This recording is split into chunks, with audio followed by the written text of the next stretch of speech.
Hi, I'm Jack Durish. Let me tell you a story about inventors. An inventor may be an entrepreneur.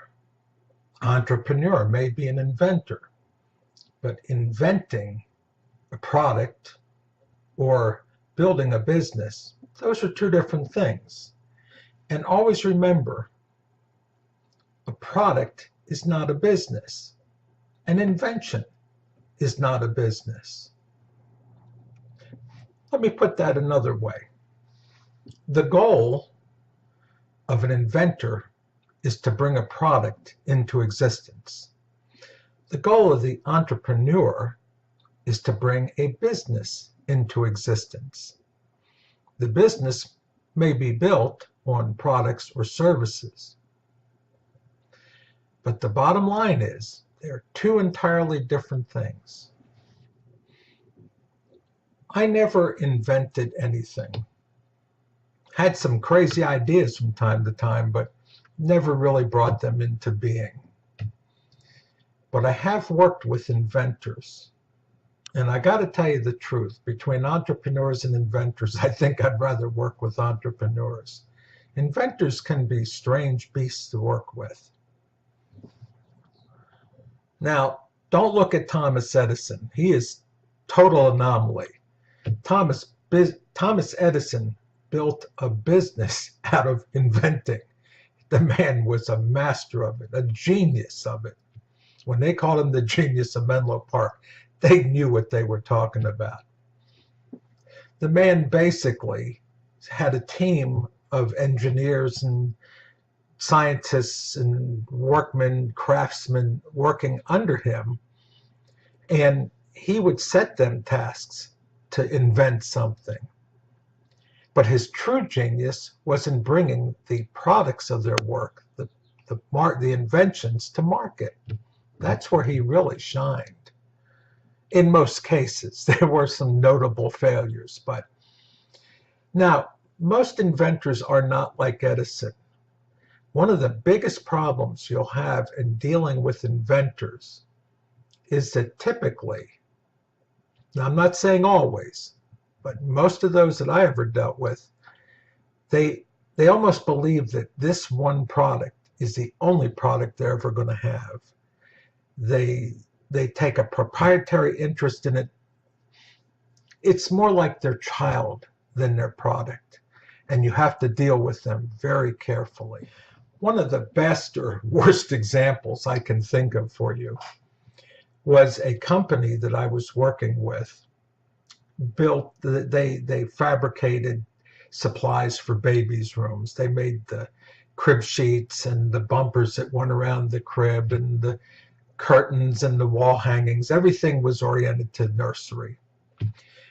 And a woman had invented a hammock for babies. It was really an ingenious idea. We've always had this problem of, should you lay babies on their stomach, on their backs, on their sides? What causes sudden infant death syndrome? Is it have anything to do with the position they're sleeping in? And her idea was, for the newborn infant, was a fabric hammock that stretched across the crib. You tied it off at the top railing of the crib, and the baby laid down in it. Now, my role in the whole product was to help come up with the product packaging and point of purchase displays. And the manufacturer had retained me to help with that process. I didn't have any problem working with the businessman, the entrepreneur. He and I got along famously. I brought ideas to him, he selected among them, and we thought we were on track to a success. Unfortunately, I discovered that in her contract where she licensed the product to him, she had retained final cut on the product packaging and point of purchase. So after getting his approval, I suddenly discovered I had to go get her approval. That was a problem. That meeting was probably one of the most agonizing business presentations I ever suffered through. Ultimately, the business lost the license on the product. the woman just exercised her right. She felt that she could do it so much better. And I don't know where she ended up, but the product never ended up in the marketplace. I think she probably drove everybody crazy. Now, I'll take entrepreneurs over inventors any day. I guess the object of this whole story is the real difference. If you're going to be a successful entrepreneur, you got to understand you're not going to create just one business in your lifetime. Like I said in other presentations in this series, I've done 5 or 6 different businesses in my lifetime, some with some success, some with no success.